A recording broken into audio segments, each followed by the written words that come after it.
The royal court mocks her. They say she imagined it, that no one can turn into a dragon. But Princess Robin saw it happen.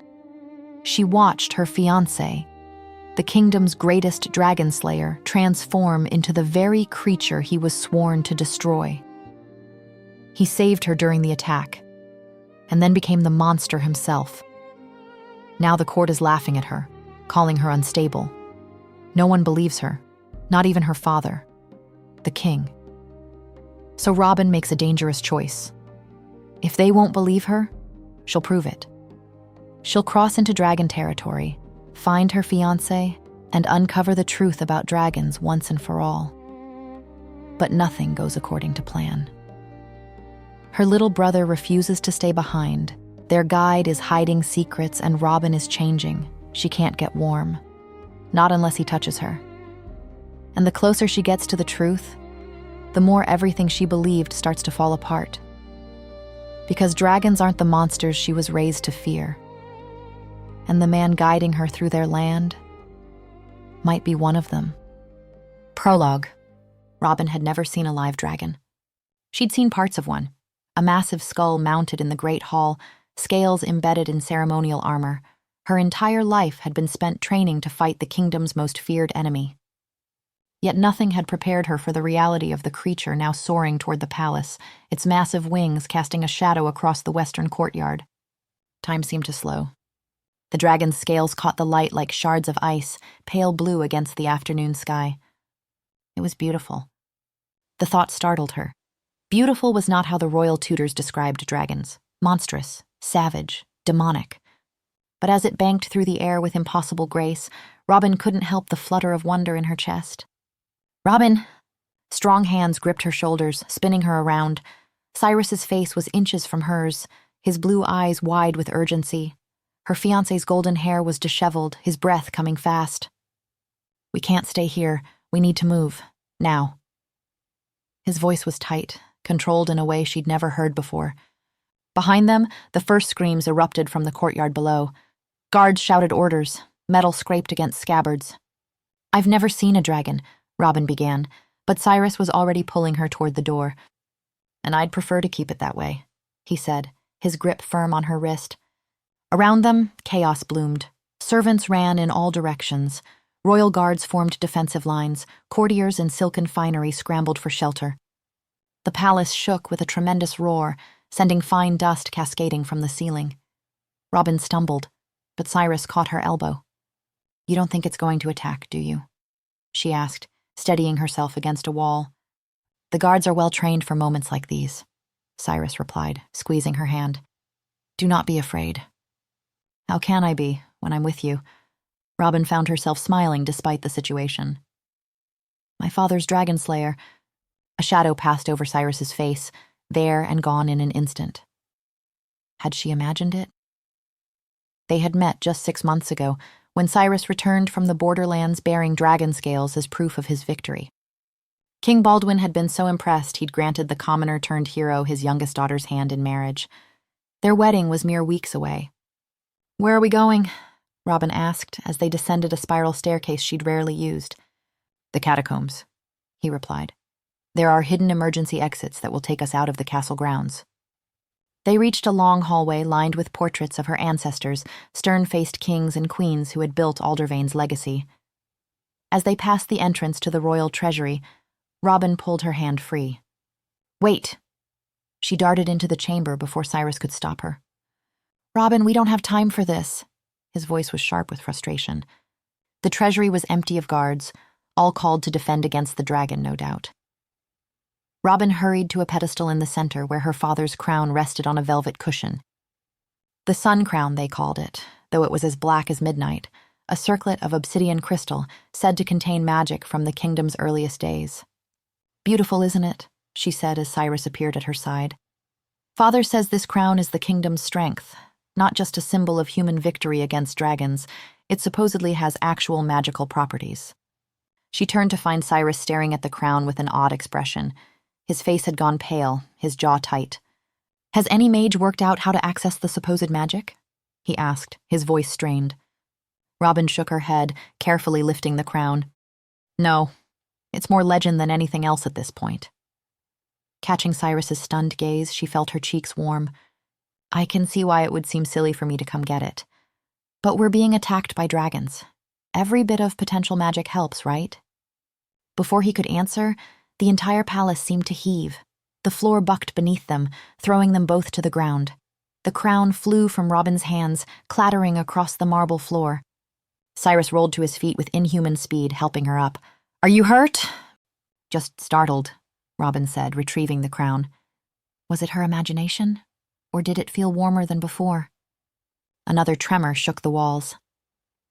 Cyrus pulled her toward a heavy wooden door she'd never noticed before, concealed behind a tapestry. It opened to reveal a narrow staircase descending into darkness. The catacombs, he explained, grabbing a torch from a wall sconce. As they descended, Robin's thoughts turned to her family. Wait, my father, my brothers? The king made it clear what my priorities are. Cyrus cut her off. I protect you. That's my duty. Robin wanted to argue, but found herself following him into the gloom. The stone steps gave way to a tunnel, ancient and smelling of earth and forgotten things. The catacombs stretched endlessly before them, their footsteps echoing against stone walls that had stood for centuries.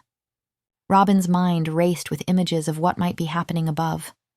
Her father would be coordinating the defense, sword in hand despite his gray beard. Her oldest brother, Kendrick, would be with the royal guard, while young Tommen would be fretting that he wasn't allowed to fight yet. Do you think they'll be safe? She asked, her voice small in the vast darkness. Cyrus glanced back, his face half illuminated by the torch. Your father survived the border wars. He knows how to handle himself. And my brothers? The castle has withstood worse. He squeezed her hand. Try not to worry. But worry she did. Each step, taking her further from her family, felt like a betrayal. Yet she was grateful for Cyrus's steady presence. She studied the back of his head as they walked, the way his golden hair caught the torchlight. Cyrus had a quiet strength about him, a confidence that never tipped into arrogance. When he laughed, rare but worth the wait, his entire face transformed. In 3 weeks, they would be married in the great temple. She'd already tried on her wedding dress twice, a confection of ivory silk and seed pearls.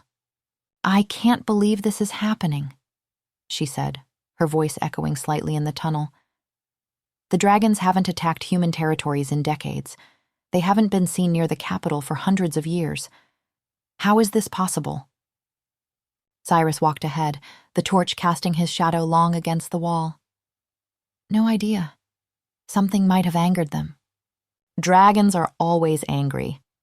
Robin replied, That's not what I meant. We have wards protecting this kingdom, Cyrus. No dragon has managed to pierce them ever. Until today, he said somberly. Until today, she agreed.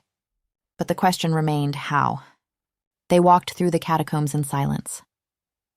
Robin tried not to picture the destruction that might be unfolding above. Gardens burned, towers toppled, people she'd known all her life lying injured or worse. Her hands tightened around the crown, and she realized with a start that it was warm to the touch, almost as though it had been sitting near a hearth. The warmth spread from her palms up her arms, seeping gently into her chest. With it came an unexpected calm, quieting the storm of her thoughts. Her racing heart slowed. The tightness in her shoulders eased.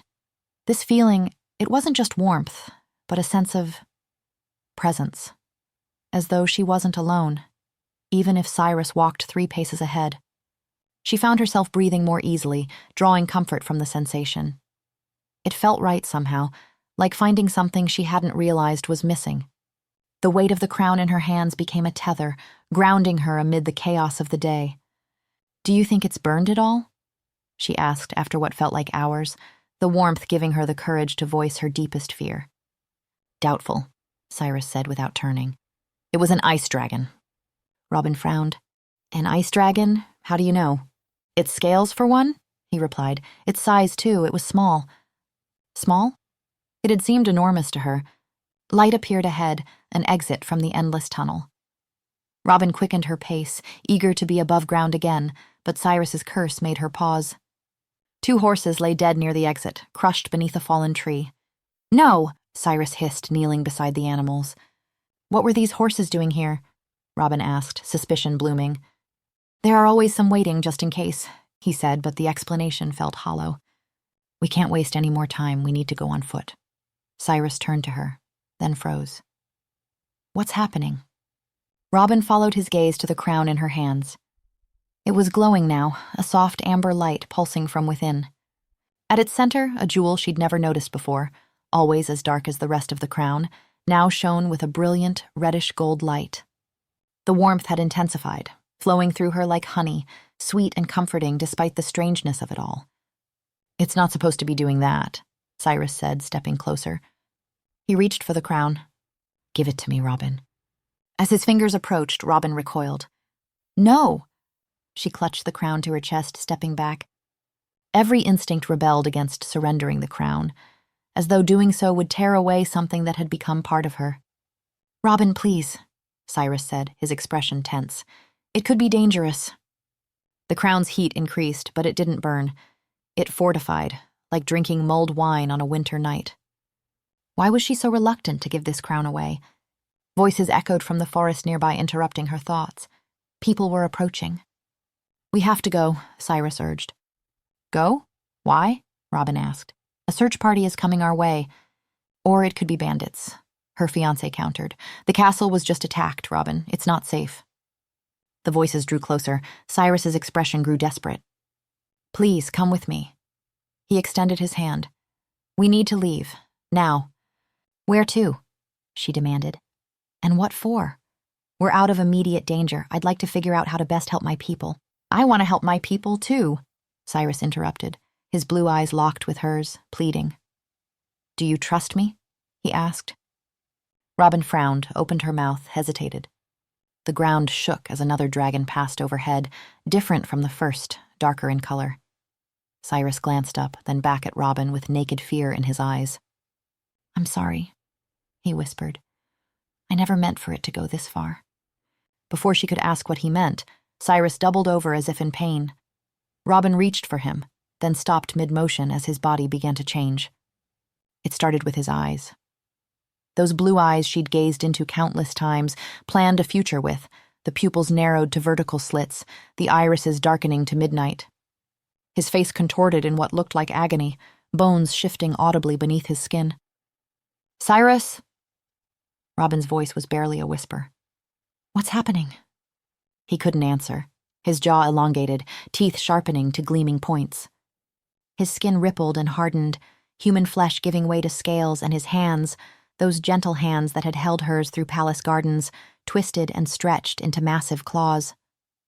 Robin stood transfixed, unable to move, unable even to scream. This couldn't be real. It defied everything she'd been taught, everything she believed about the world. The transformation accelerated.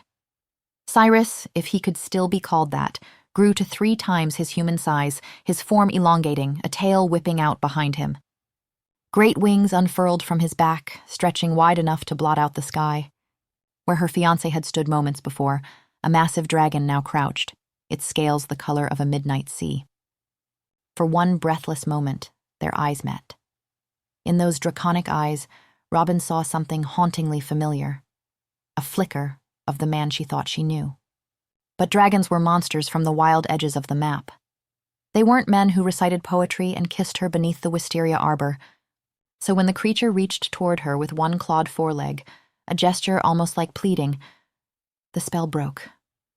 Terror flooded through her, overriding the crown's warmth, and Robin stumbled backward, a scream finally tearing from her throat. The dragon Cyrus flinched at the sound. She didn't wait for another reaction. She ran. Back into the catacombs she fled, heart hammering, legs trembling. The crown still clutched against her chest. Her breath came in gasps, her mind unable to process what she'd witnessed. Everything she had been taught crumbled like sand. Dragons could take human form. Her fiancé was a dragon. Nothing would ever be the same again. When minutes passed and nothing pursued her, Robin crawled back to the entrance, peering cautiously outside. The clearing was empty. Both dragons, the ice dragon from before and the one that had been Cyrus, had vanished into the sky. She sank to the ground, the crown's warmth now the only steady thing in a world turned upside down. Chapter 1. And that's when we found the horses crushed by the fallen tree, Robin concluded, gesturing with her hands. Her voice echoed in the high-ceilinged council chamber.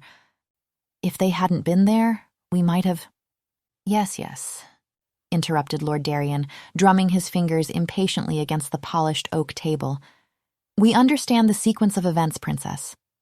What we need now are actionable measures. Robin straightened her spine, surveying the faces around her father's council table. She had told them almost everything: the escape through the catacombs, finding the emergency exit, even her confusion about the prearranged horses. Almost everything, except the one detail she'd been holding back. Her gaze drifted to her father. King Baldwin sat tall at the head of the table, the sun crown gleaming black upon his brow. 3 days had passed since the dragon attack, and every time she looked at that crown, a strange unease crept through her. It sat there inert and cold, showing none of the amber glow it had revealed when she held it. It doesn't belong there, whispered a thought so sudden and unbidden that Robin nearly gasped aloud. I understand you'd like us to send a search party, daughter, her father said, looking regretful. But sparing those resources after we've just fallen prey to the first dragon attack in decades? It didn't exactly attack, though, did it? Robin interrupted. I mean, there were no casualties, no real damage except to the East Tower. Nevertheless, Lord Darien interjected, dragons have breached our wards. War could be close. We must prepare our defenses, not scatter our forces on a rescue mission. Robin clenched her fists.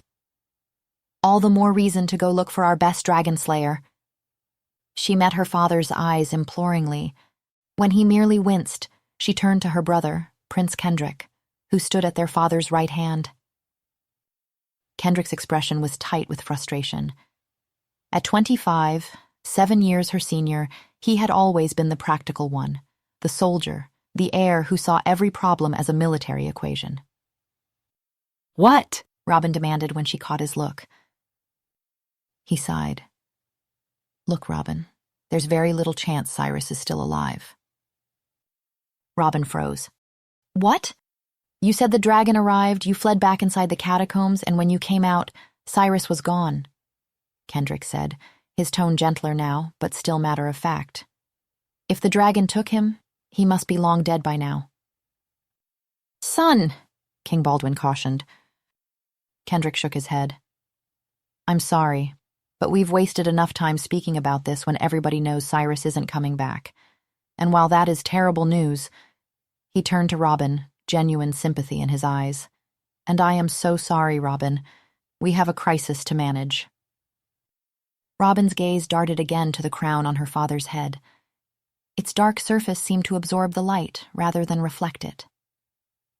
Why didn't anyone else seem to notice how wrong it looked there? Cyrus is alive. The words left her lips with absolute certainty. Of course, they all thought him dead. She had left out the most important part of her story, afraid they might not wish to pursue a dragon. But surely now that they were jumping to such terrible conclusions, the truth would be preferable. Kendrick sighed. Robin, think about it. There's very little chance the dragon— He's alive, Robin interrupted, because he is also a dragon. A pregnant silence fell over the chamber. The counselors exchanged glances. Robin smiled, relieved to finally share the revelation. Now they would understand why finding Cyrus was so important. Excuse me? Kendrick asked, his voice dangerously quiet.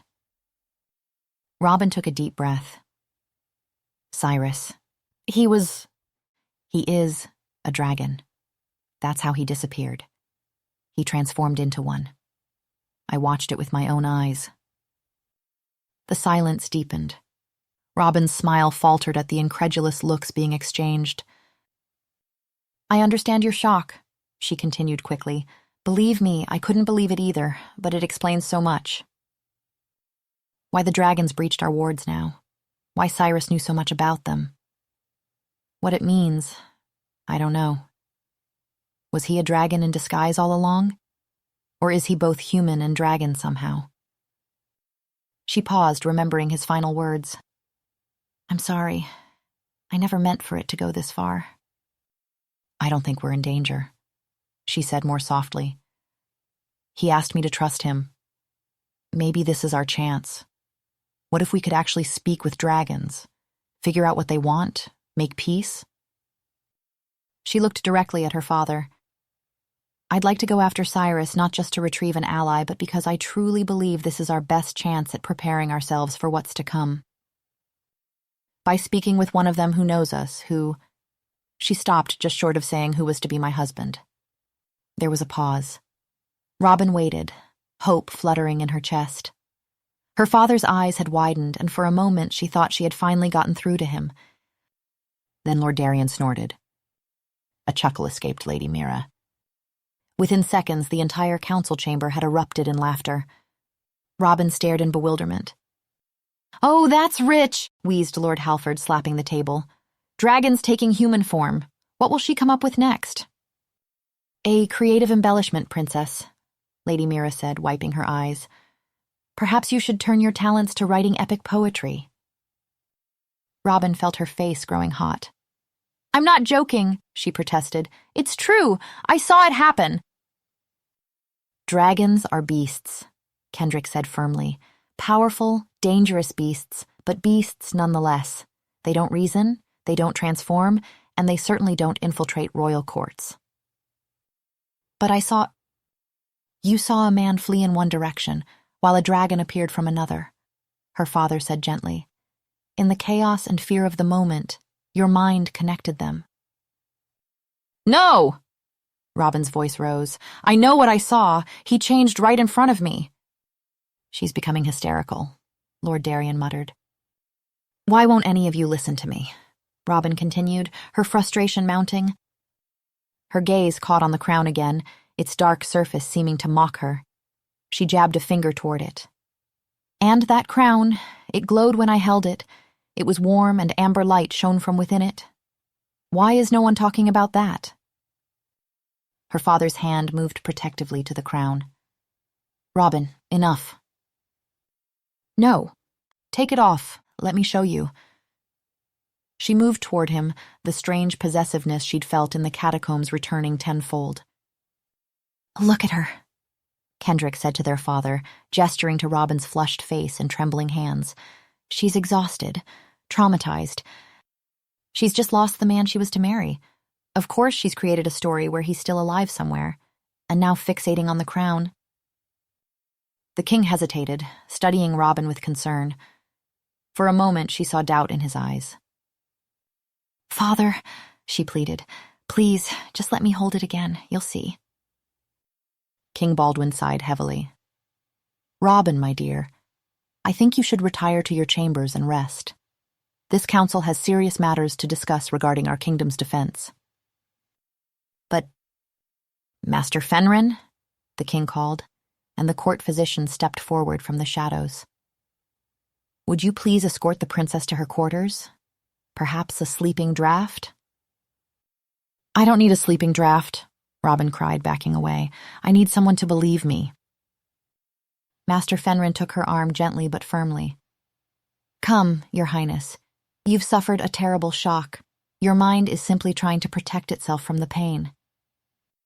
"My mind is perfectly sound," Robin hissed, trying to pull away. How could they dismiss her like this? She had never been treated as though her words meant nothing.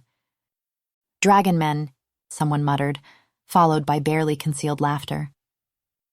"Next she'll claim the stable boys are secretly griffins," whispered another.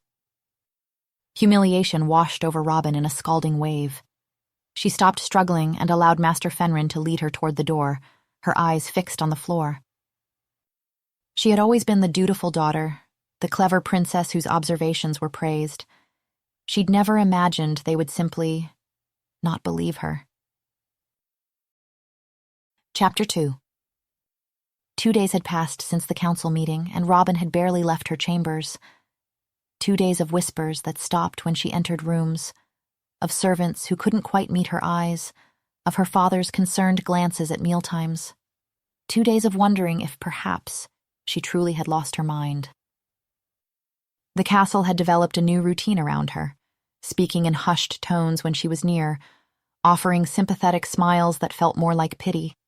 The brave princess driven mad by grief. Poor thing. Such a shame.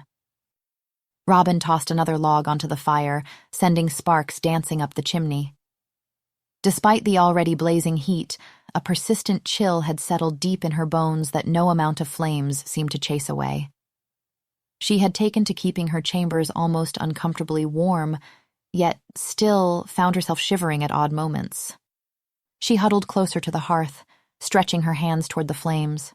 The fire danced before her eyes, and Robin found herself staring into it for hours, mesmerized by its constant movement. Sometimes, if she looked long enough, she could almost see shapes in the embers, wings, scales, eyes. "Did I imagine it?" she whispered to the empty room. "Am I truly mad?" She closed her eyes, forcing herself to replay the moment for the 100th time. Cyrus doubling over in pain, his skin rippling, hardening to scales, his face elongating, teeth sharpening to points. The way his body grew, expanded, changed. The dragon's eyes, his eyes, meeting hers one final time. It had been real. It had to have been real. Robin groaned, pressing the heels of her hands against her eyes. Even if she had somehow imagined the transformation, one fact remained.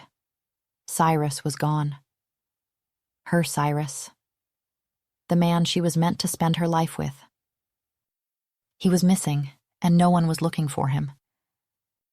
She rose abruptly, pacing the length of her chamber as another wave of coldness swept through her. If she could find him and brought him back, her father would be grateful. If she found him and proved he was a dragon, proved she wasn't delusional, her brother would have to apologize. And if she somehow managed to establish communication with dragons, Father would be so grateful he'd have to give me his sun crown, she thought excitedly, then frowned. Why am I thinking about this crown? That's not important. She shook her head, trying to focus. What mattered was finding Cyrus, and if no one would help her, she would do it herself. Decision made, she moved with new purpose. She changed into riding clothes and packed lightly, a change of clothes, a water skin, dried food, coins, and her dagger. The castle was quiet as she slipped through shadowed corridors. The night guards were predictable. She had been sneaking out to the stables since she was 12. Tonight was no different, except that she had no intention of returning before dawn. The stables were dark, but Robin knew her way by touch and smell. Her mare, Briar, nickered softly as she approached. "We're going on an adventure, girl," she whispered, securing her pack behind the saddle. "Just you and me." "And me," came a small voice from the shadows. Robin jumped, her hand flying to her dagger. "Who's there?" Prince Tommen stepped into the dim light, arms crossed over his chest. At 12, he was all gangly limbs and curiosity. "What are you doing?" he asked, though his sly smile suggested he knew. "Going for a ride," Robin said casually. "Clear my head." "Why?" Tommen tilted his head. "Oh, one feels the need for fresh air when one's fiancé disappears and everyone assumes he's dead." "One might." Tommen's smile widened. "But not you. You're going after him, aren't you?" Robin sighed, caught. "Yes, all right. I know no one believes me, Tom, but I know what I saw. I have to find him. I have to know the truth." "What truth?" Robin studied her brother's face. There was no mockery there, no disbelief, just simple curiosity. "Fine," she said, leaning against Briar's flank. "When Cyrus disappeared, he didn't just disappear. He changed into a dragon." She braced herself for laughter. Instead, Tommen's eyes widened to perfect circles. "Dragons can turn into humans?" he breathed, wonder filling his voice. Robin felt a lump form in her throat. "I believe so. Which is why I must find Cyrus, because if they can, then everything we've believed about dragons until now has been wrong." Tommen nodded solemnly. You're right, you have to find him. Thank you, Robin whispered, relief washing through her. I'll come with you, Tommen announced. What? No, absolutely not. I know where we should go, he continued, ignoring her protest. The captain of the guard is always talking about this inn by the borders where mercenaries meet. That's where smugglers who can get you across hang out. Robin raised her chin. We don't need to be smuggled in, we're royals. We're going on a diplomatic mission. Tommen looked at her sympathetically. Who doesn't know you're coming, probably won't be waiting for you by the borders, and most definitely won't have told the dragons you're coming. Robin deflated, knowing he was right. Fine, I'll go to your inn, but you can't come with me. I'm going on a suicide mission. I can't bring my baby brother. Tommen just smiled patiently. You don't have a choice. Of course I do. I'm leaving. And the moment you're gone, I'll wake up Kendrick and tell him exactly where you've gone. Robin stared at her brother in disbelief. You wouldn't. I would. His expression softened. But I'd rather come with you. Two are safer than one, and I know things. I listen to people. The guards never watch what they say around me. Robin weighed her options. She could try to leave before he could wake Kendrick, but her brother was fast and knew all the shortcuts. This is madness, she muttered. Father would kill me if I put you in danger. Father thinks you've lost your mind, Tommen pointed out. I believe you. Isn't that worth something? It was worth everything. You'll do exactly as I say, Robin said sternly. No arguments, no wandering off, no heroics. Understood? Tommen nodded eagerly, already moving toward his own pony. I've already packed. I've been ready since I overheard Kendrick talking about making you marry Lord Cassius's son. You've been planning this? I've been waiting for you to finally do something, he corrected, swinging up onto his pony. You're not the only one who can sneak out at night. Despite everything, Robin found herself smiling. Lead the way to this infamous inn, then. Tommen's laughter was soft in the darkness. Oh, Robin, we're not coming back until you find your dragon man. I left a note saying we've gone to visit Aunt Elaine in the southern province. That should buy us at least a week. Robin stared at her brother, reassessing him completely. The innocent boy had just revealed himself to be far craftier than she'd ever suspected. Who are you? She asked, half joking. Tommen grinned. I'm the boy who's going to help his sister find a dragon. He nudged his pony forward. Now come on, the inn's a half-day's ride if we hurry. As they slipped out of the castle grounds, Robin felt something she hadn't felt since the council chamber. Hope. With Tommen by her side, the crushing isolation of the past days lifted. The road stretched dark and unknown before them, leading to a world where dragons might walk as men, and everything she thought she knew could be wrong. She couldn't wait to discover it. Chapter 3. I still can't believe I brought you along, Robin said, adjusting her cloak against the persistent chill she'd felt for days. The road stretched before them, winding through increasingly wild terrain as they approached the borderlands. Come on, Tommen grinned, seemingly immune to the gravity of their situation. Father and Kendrick never let me do anything. For once I get to go on an adventure. It's not an adventure, it's a dangerous and probably impossible quest. Robin sighed. As soon as we find somebody to smuggle me inside dragon territory, you're going home. Got it? Tommen smiled sweetly at her. Got it? Robin insisted. Absolutely, Tommen agreed with suspicious cheerfulness. And look, here's the inn. Just ahead, see? Robin followed his pointing finger to a ramshackle building ahead. Two men were brawling in the dirt outside while others cheered them on. A tattered sign swung from rusted chains, the painted image of a dragon with an arrow through its heart nearly worn away. The fallen drake, she read aloud, looks just like the captain described it. Perfect, isn't it? Tommen declared, beaming. Robin grimaced as another shiver ran through her.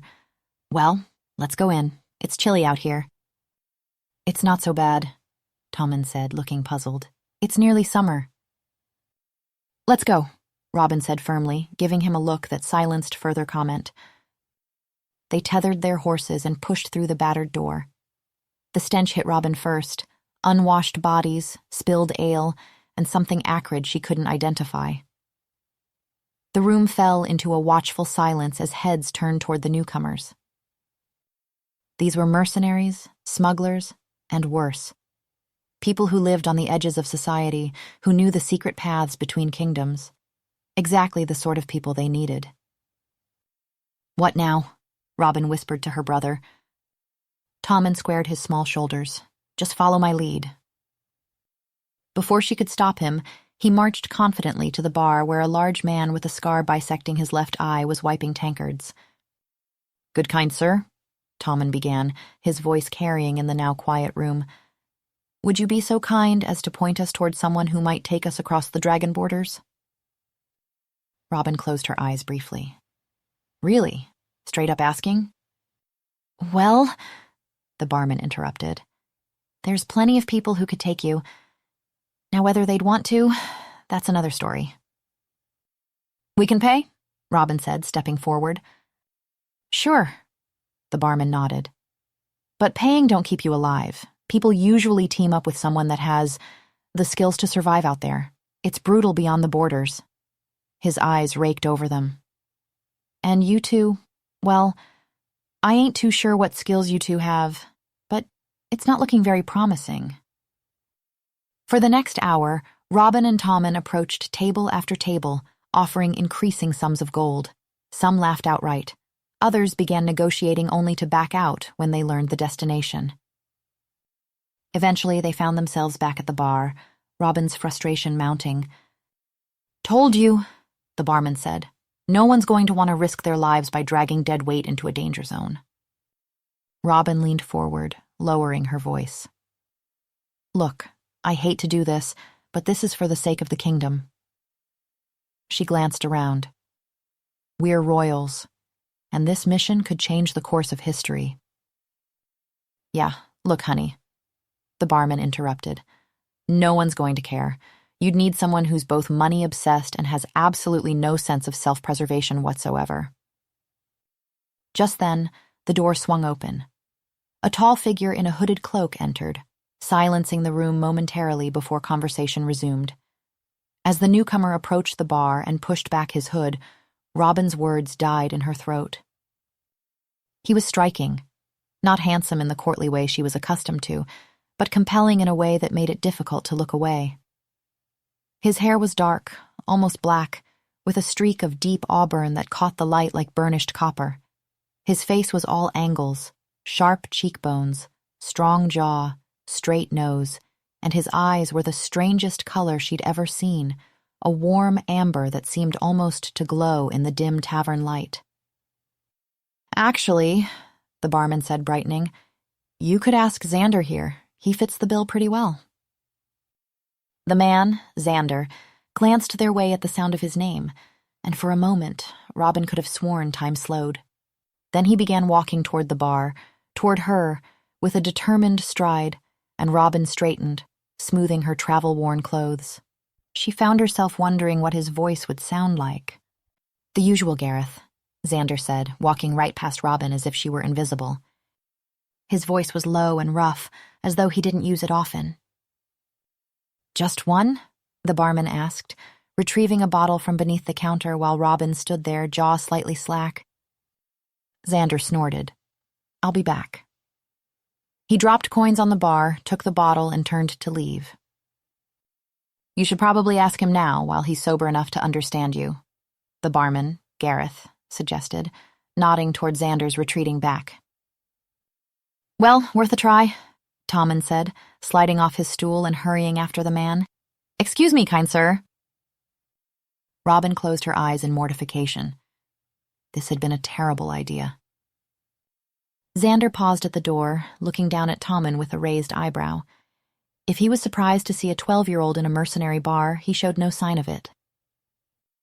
What do you want, kid? He asked, one hand already on the door. For you to take us across the borders, To the dragon territory, Tommen replied, gesturing toward Robin. Xander snorted. And who's we? You and your mother? Sister, Robin growled, sliding into the space beside her brother.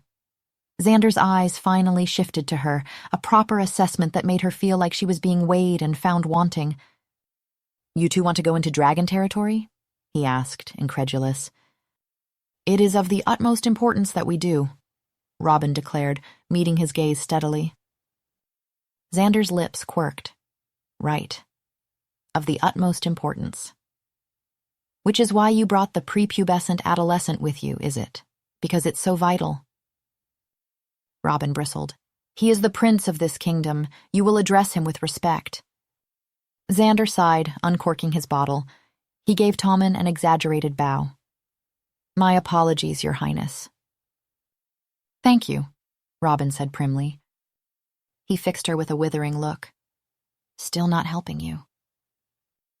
We can pay, Robin insisted, frustration mounting. Heavily. You wouldn't last a day out there, sweetheart. He shrugged, indifferent. And I'm not in the business of condemning royalty to death. Bad for my reputation. Robin pouted. I will have you know, both my brother and I have been well trained to survive dragons, and we're not asking for your opinion, just whether you'll take us across or not. Please, Tommen interrupted, his eyes wide and earnest. It's very important to us. To Robin even more so. Xander looked between them, taking another long swig. Why do you even want to go there anyway? For love, Robin answered without thinking. Xander nearly choked on his drink. I'm sorry, what? He stared at her as if she'd sprouted wings. Did you just say for love? Robin lifted her chin. I'm going after the man I'm going to marry. Your fiancé, Xander blinked. Your fiancé went into dragon territory, voluntarily? Something like that, Robin replied. Xander threw back his head and laughed. Oh, this is priceless. The princess is on a quest for true love in dragon territory. What's next? Will there be singing woodland creatures to accompany us? Robin's face burned. Mock me all you want, but this is serious. Oh, I'm sure it is, Xander said, amusement still dancing in his eyes. Look, princess, I'm sorry your betrothed had poor judgment, but charging into dragon territory for a rescue mission is suicide. You don't know that? Robin insisted. I know dragons, Xander replied, his tone suddenly serious, all humor gone, and I know what they do to trespassers. The conviction in his voice nearly made Robin falter. What if he was right? What if Cyrus was already... No, she couldn't think that way. We're still going, she said firmly, with or without you. Xander studied them for a long moment. Look, I'm sorry, but I can't help you. He turned to leave. In desperation, Robin reached out, her hand closing around his forearm. Wait. The moment her fingers touched him, she froze. His skin was unnaturally warm, radiating heat like a banked fire.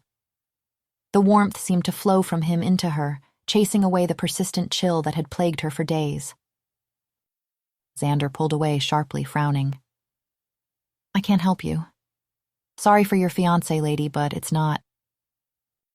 I'm the princess of this kingdom, Robin blurted, playing her final card. If you help us, whatever you desire from my father's, the king's, treasure vault is yours. Xander's protest died on his lips. Anything? The word seemed dragged from him against his will. Robin saw his hesitation and pressed her advantage, reaching for the chain around her neck. She pulled out a large ruby ring, her grandmother's, which she had brought as an emergency bargaining chip. Yes, she smiled. Anything you want. She dangled the ruby before him. Xander's eyes fixed on the gem, following its movement with an intensity that seemed almost predatory. His pupils dilated slightly, and the amber of his irises seemed to brighten. He was utterly transfixed. I don't... he began, but his hand moved of its own accord, snatching the ring from her grasp. His fingers closed around it possessively, and he held it close, examining its facets. He seemed to catch himself then, straightening and clearing his throat. "Fine," he snapped, tucking the ruby into an inner pocket with a quick, almost furtive movement. "When do you want to go?" "Tomorrow morning," Robin said before he could change his mind. "We'll need supplies." Xander nodded curtly. "Meet me here at dawn. Bring only what you can carry, and more payment." His eyes glinted. "More shiny things," Tommen whispered, not quite quietly enough, like a magpie. Xander's head snapped toward the boy.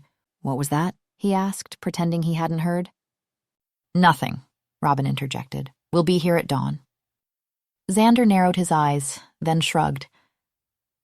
"Well, at least I'll be paid well for delivering you to your deaths." He inclined his head in a mockery of a courtly bow. "Until tomorrow, your highnesses." As he turned to leave, Robin suddenly stepped forward. "Wait." Xander paused, looking back with an impatient expression. "Could we meet earlier?" she asked, lowering her voice. 2 hours before dawn, perhaps? He raised an eyebrow. "Why?" Robin glanced at Tommen, who was distracted by a bar fight breaking out in the corner. "I'd prefer to leave before my brother wakes," she said quietly. "He'll be safer here." Xander studied her for a moment, then gave a curt nod. Eastern edge of town, 2 hours before dawn. He held out his hand. "For the inconvenience." Robin hesitated, then pulled a small gold bracelet set with emeralds from her pouch. His eyes fixed on it with that same strange intensity before he pocketed it and walked out without another word. "What was that about?" Tommen asked, returning his attention to Robin. "Nothing," she said. "Just confirming details. Come on, let's find somewhere to sleep." As they left the tavern in search of lodging, Robin's thoughts were already racing with plans to slip away before her brother could follow. What she didn't notice was the thoughtful look in Tommen's eyes as he watched her from behind. Hi everyone, I hope you enjoyed this preview. Robin's journey is only just beginning, and what she's about to discover will change everything. If you'd like to continue the story, the full version is available for free on my Patreon. You'll find the link right below, in the description and pinned comment. I'll see you there.